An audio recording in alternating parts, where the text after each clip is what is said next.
This is breaking news from CBS 13. A somber day in Yuba County. Marysville police mourning one of their own after serving a search warrant turned deadly.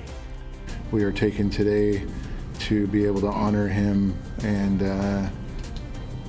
mourn the loss of a loved one, a brother, a father, and just a close friend of ours.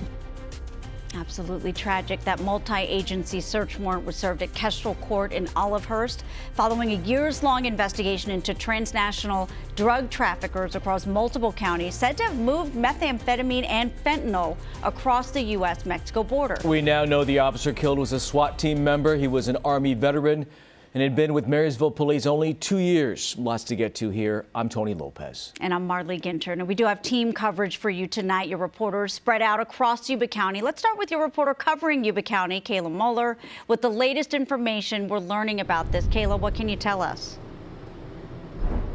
Well, guys, it's been an emotional day, especially an emotional day for local law enforcement, as this is the first time in over 100 years that a Marysville PD officer has been killed in the line of duty. And I'm at the Yuba County Sheriff's Office where they held a press conference earlier today to explain how this all unfolded. They were serving a search warrant at that home on Kestrel Court in Olivehurst earlier this morning before 8 a.m. as part of a transnational drug trafficking bust. But authorities say when they entered the home, there was an exchange of gunfire and the suspect was shot and killed, while a Marysville PD officer was shot, then rushed to the hospital where he unfortunately succumbed to his injuries. Officials are not releasing names of that officer or the suspect at this time. We spoke with the Marysville mayor about the bravery of law enforcement. Where do we find these men and women ready to step up like this? And every one of them could have been any one of them, and for the benefit of all of us.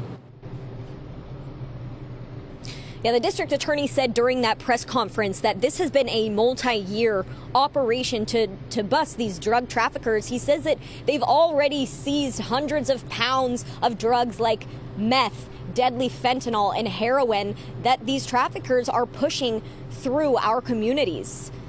Yeah, yesterday the threat assessment was changed for the first time in 20 years. No longer terrorism, but drug traffickers, the #1 threat. Case in point today. See it play out. Kayla, thank you. We'll hear from you throughout the night as you continue to cover this story.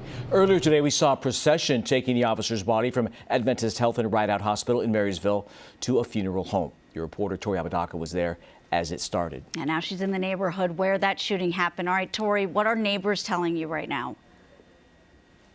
Neighbors out here in Olivehurst are in complete shock. I wanted to talk about that procession, though, for just a moment. When we were out there before then, we watched loved ones come out of the emergency room just in tears, hugging those officers. And now it takes us back to where we are here at Kestrel Court, where that officer-involved shooting happened during that search warrant. You can see the caution tape still up. It's been here since around 8 this morning, as there's still a lot of unknowns as all of that gunfire was exchanged inside. But let me tell you what we do know at this point. It happened as families were getting up and ready to get to school and work when the streets started to get swarmed with SWAT vehicles.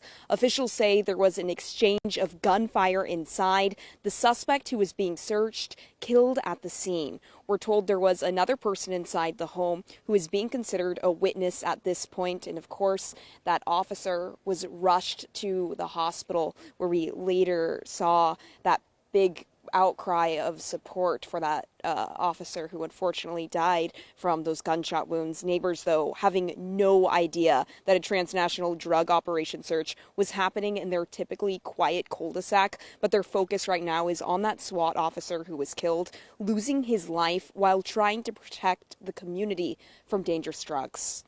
I didn't really see a whole lot. I was taking my baby to school this morning, and I saw the police and fire trucks come in, and and then now they found out that it's an officer that his life was taken. That's awful. I support law enforcement 100%, and it's just too bad. My condolences for his family. Yeah, and thank you. It's sad to hear stuff like that. Yeah, definitely those prayers and condolences going out from so many in this community who are really hurting, learning about what happened out here. When we were at the hospital, we also did speak with that officer's father as well as his sister, who say that their loved one died doing what he loved. Really, as Kayla said earlier, an act of bravery going in to a situation like this. Still a lot of unknowns as to what that exchange of gunfire really looks like, but we know this transnational drug operation was going on in this neighborhood, which comes as just a shock to everyone who lives out here. Yeah, it's just a typical run-of-the-mill neighborhood behind you. Right. Wednesday morning, 7 o'clock in the morning, and then all hell breaks loose. Tori, thank you. Live in Olivehurst. CBS 13 spoke with Republican Assembly member James Gallagher, who represents the community where the officer was killed. And here's what he had to say about this heartbreaking news. Are in shock, and I think every officer knows that when they go out there that this is a danger that, as I said, their lives are on the line, and every day we get to go to our jobs and our work, and we're safe because of the work that, these men and women do every day. Yeah, we certainly expect to hear more and more lawmakers coming out talking about this. Well, let's turn things over to your reporter, Madison Keevy, getting reaction from the community on what happened. Madison, I know everyone is just so heartbroken, such a tight-knit community. It is, Marley, and here within the last 15 seconds, the chief of Marysville Police actually just brought out their press release that names the officer. He said we could share this with you, so that's what I'm going to do. They've identified the officer today as Osmar Rodarte. They said that, and I'm reading this for the first time here for you, of course, that the department is hurting. The community is mourning the loss of a dedicated officer who served with honor, integrity, and unwavering commitment to protecting the people of Marysville.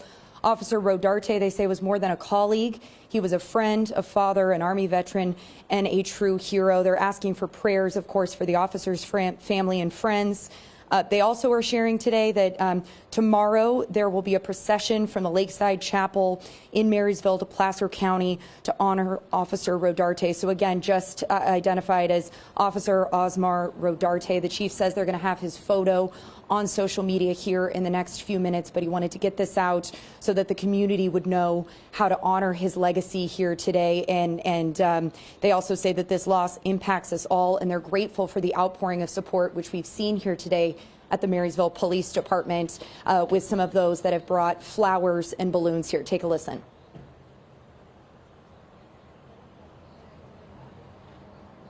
Oh, and there is, again, the officers here mourning this. The community has brought in flowers and such. But again, we wanted to get that out and identify this officer, Tony and Marley here, Officer Osmar Rodarte.